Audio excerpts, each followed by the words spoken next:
Hi everybody, my name is Elaine Lim. I am from Singapore, for Southern Asia. I'm Chinese.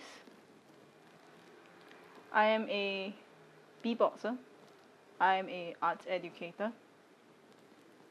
I'm a content creator. And I am a survivor. This is my account of what happened on the 12th and 13th of November in 2019 in Melbourne, Australia, roughly 6 days after my 27th birthday. Before I start, I'd like you to understand that the reason for me getting this video out is because of the following reasons.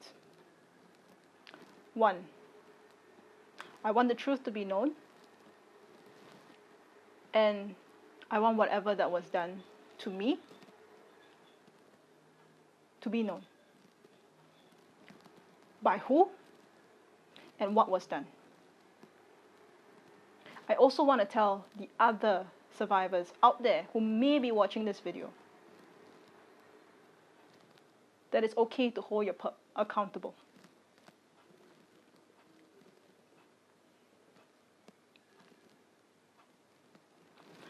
The pup in question and a formal police report was actually launched right after the incident. Immediately after the incident, I did a rape kit. I made a police report.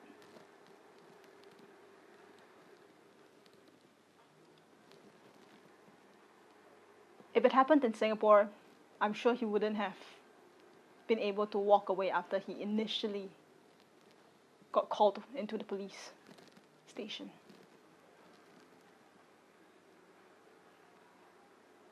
The pup in question, his name is Richard Stephenson from Westmoreland, Jamaica. You know him as Richie Stephens. Maybe the idol that you guys look up to, or your ambassador.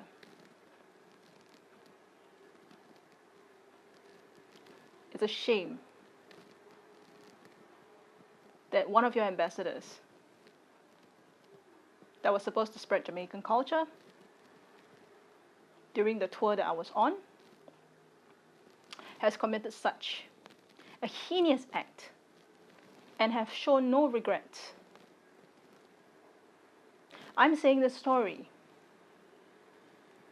not just for myself, but the many, many survivors who've had to either stay silent about what happened to them, who never reported,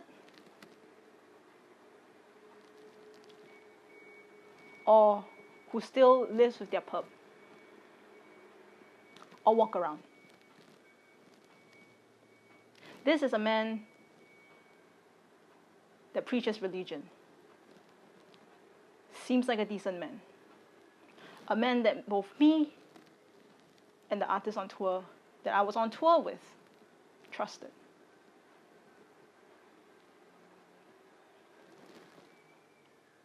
There are some facts that I would like to be clear. First of all, no consent was given.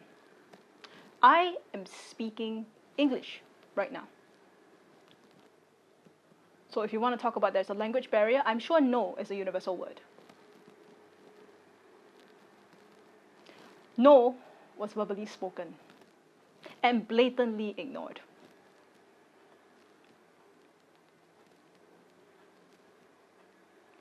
I did not go into a hotel with him, for those people who have heard several versions of the story. We were staying together in an Airbnb with different rooms. We had a common living space, but that was it. There are no relationships between me. In fact, I called him uncle Because the first time he came into Singapore, he tried to stick his tongue down my throat. And I came from a very sheltered place. In Singapore, we don't have a lot of crime of the extent that other people or other countries might face. So I lived a very sheltered life. Initially, when he did that to me, all I did was I just closed my mouth, didn't allow it, but at the same time, as Asians, we are taught to respect our guests. The only thing I asked my friend at that point in time was, is this a Jamaican culture? Is this a Jamaican way of greeting? And that's when she said, no. This is the behavior that he is doing when he's flying the flag of Jamaica up high.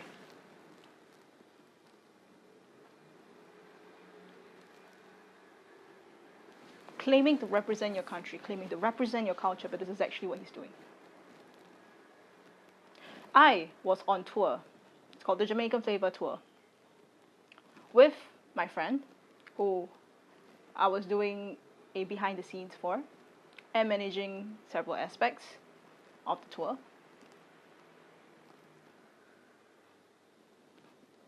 We made sure that the Singapore side was covered, some of the Malaysia side was covered. The tour was planned by her.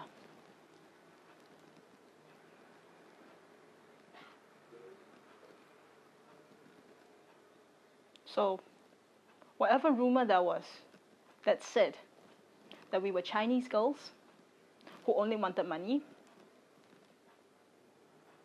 look me in the eye now and tell me that I'm lying. Tell me that we needed money. In fact, ask any survivor, do you think the money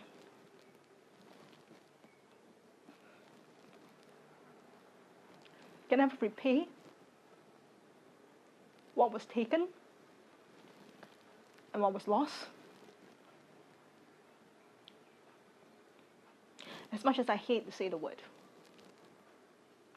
Richie Stephens is the man that raped me. When my friend left for a studio and I stayed behind to do my work. I stayed behind to edit a music video that I was behind on. And we trusted him enough that no funny business was going to be tried when I was left alone with him.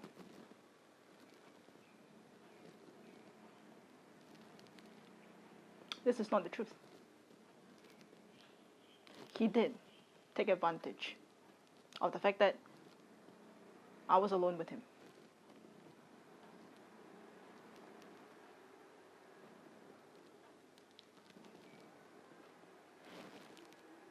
During which he was having phone calls. And he was talking about his mother. How she had a surgery. And he was worried for her. He got so visibly upset. He asked for a hug. I was like, okay, hug, fine. I agreed to a hug. But what I didn't agree after that was how he ignored my pleas to stop. When he went further. When he tried to lie on my tummy. When he tried to hold me down. When every single time I said, no, I'm not comfortable, stop. He said, just relax.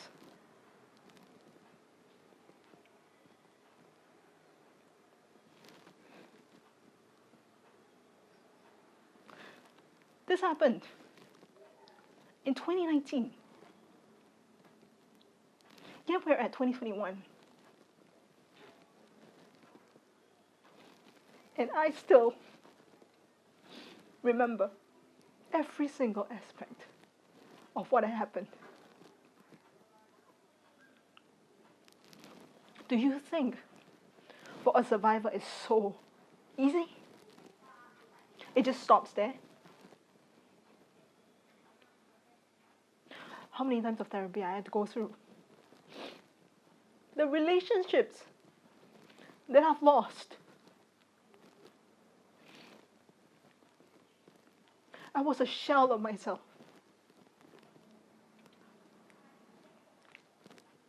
When I went to the counselor in Melbourne, her voice sounded so far away. I was disassociated.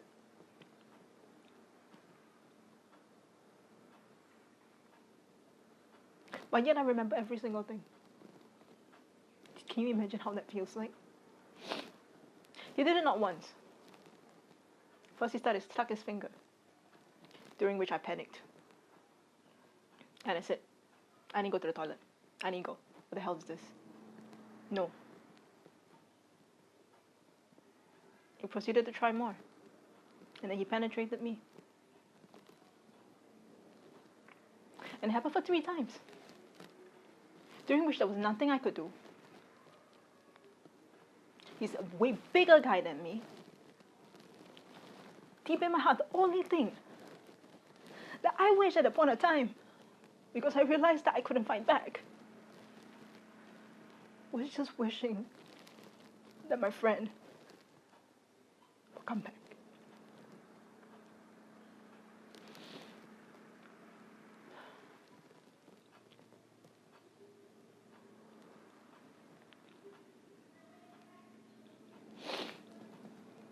After I reported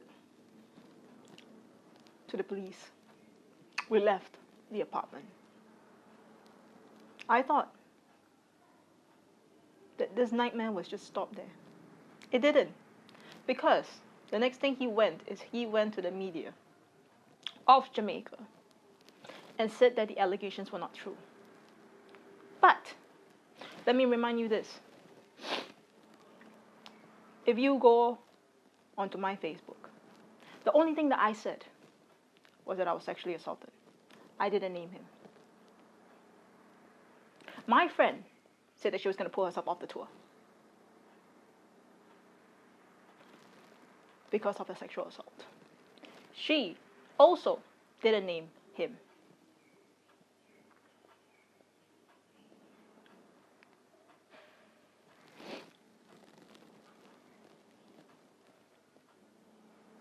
Yet, on the Jamaica media, if you search, Jamaican artist rape Australia, right there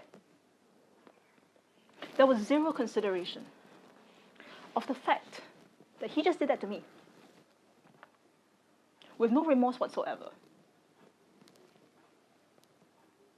When visibly I said no, verbally I said no, stop it. You're hurting me. Ignored. Blatantly ignored. Yet he can pretend like everything was okay when my friend came back. I was shell-shocked, sitting at the computer. I didn't know what to say. I didn't know what to do. Before that, he has tried to kiss me, as mentioned. During the Indonesia leg of the trip, he did also attempt, and I pushed him away. I said no. During then, he respected my boundaries. But this one, zero respect for boundaries. Blatant ignoring. Oh no. No is a freaking universal word. 2 letters. No. I think that's pretty clear.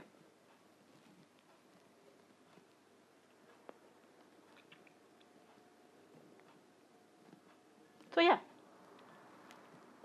You did that to me.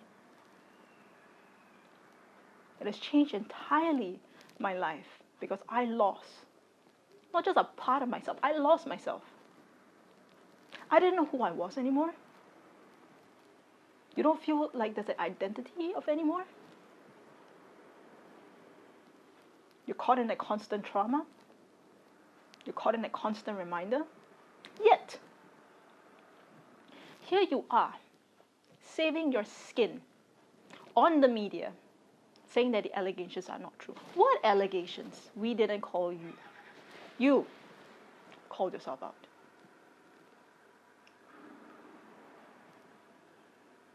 What allegations, pray tell?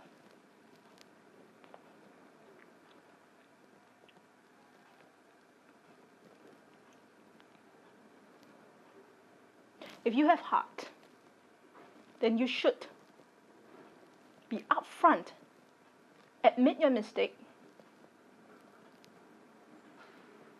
and tell people what you've done. Not hide behind like a coward. Not run to the media immediately and spread false news. Journalists, isn't it your duty to actually fact check before you report? All the things I've spoken here are facts. They were in the police report. They were publicly shared. If you want to look for it, it's there.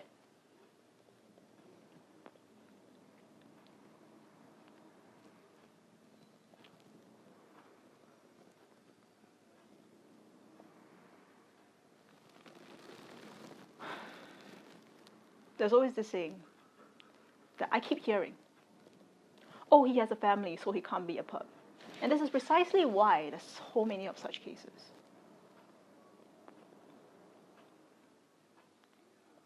Isn't it scary? The thought that the person next to you might be a perp, a hidden perp, and you don't know it?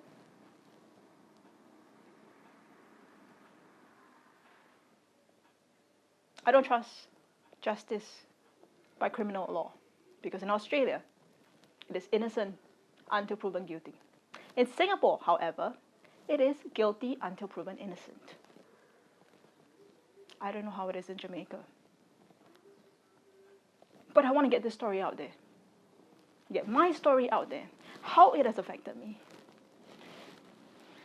How it has made me to not even recognize myself. For 1.5 years, I was living in a dream where I don't exist. Where everything was reactionary. Where I couldn't eat. I couldn't sleep. I didn't want to shower. People couldn't touch me. I had to watch cartoons. I could only watch cartoons because the rest of things was so triggering.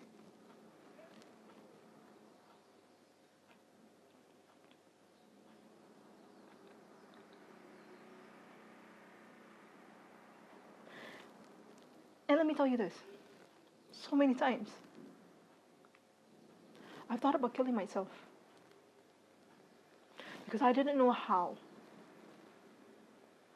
it was going to work. I prayed for justice. I was a believer in justice. I believed in the police. But then I learned that the laws are here to protect the pups. Still, the power is with the people. It's up to every single individual to decide what is right.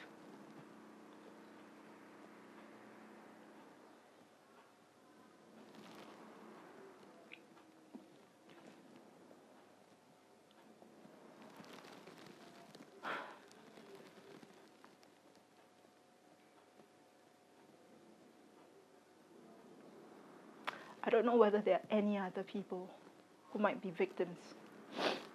Under his hand, I don't expect you to come forward and say anything. This is my choice. And the only thing I'm doing is honoring my own choices. To upfront and call him out.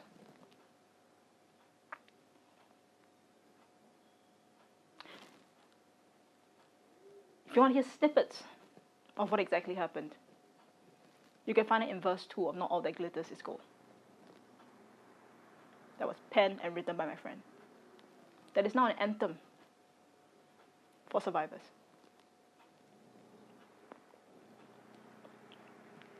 Let's not talk about Me Too.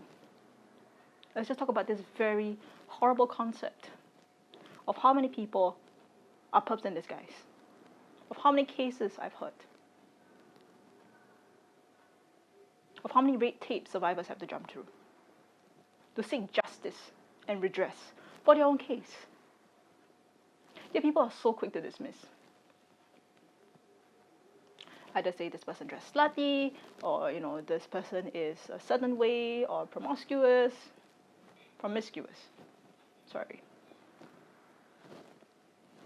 Well, I'm none of that. I'm a straight individual with a 14 years stable relationship with my partner who has supported me throughout this whole thing. That this person, Richie Stephens, has blatantly ignored. This effect of what he has done does not just stop at me. You've created a wave of impact. You've hurt me, but then you've hurt my mother, who blames herself for letting me even go to Australia.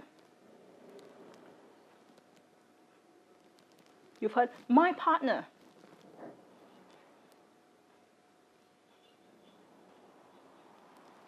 for not calling you out sooner or bashing you when you first did that to me in Singapore, by kissing me. You've hurt my friend, who treated you like a mentor, who wanted to really grow reggae, the scene in Asia, to represent Jamaica proper because she loves Jamaica. The many, many things that you've put on the line, that you've affected the lives of so many of my loved ones. It is also one of the reasons why I'm coming out to say this right now. A simple assault does not only affect the survivor. It never does.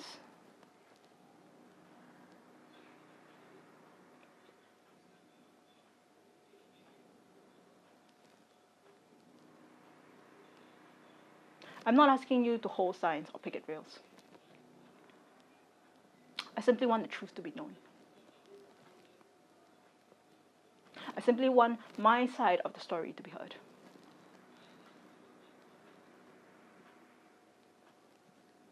And to come forward and tell you that all the things that he has accused or alleged that we actually did.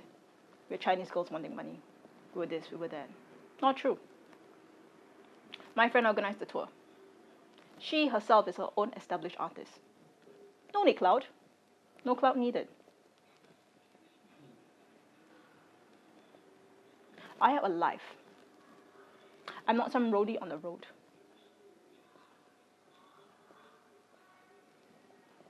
Not only was I documenting, I was also helping with the administrative stuff. I was very much a part of my friend's team. We trusted you. I drew my boundary with you by calling you uncle.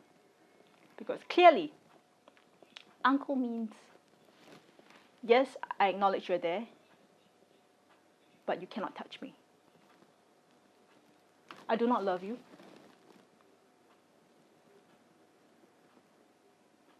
I'm in love with my partner. And we've actually kept in contact the whole time throughout the tour.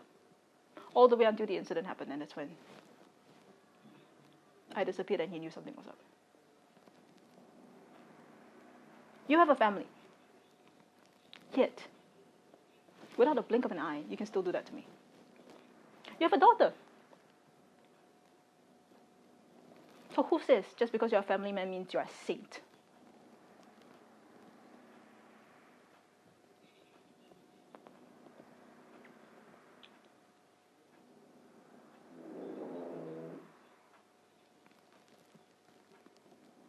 These are just the things that I want people to think about.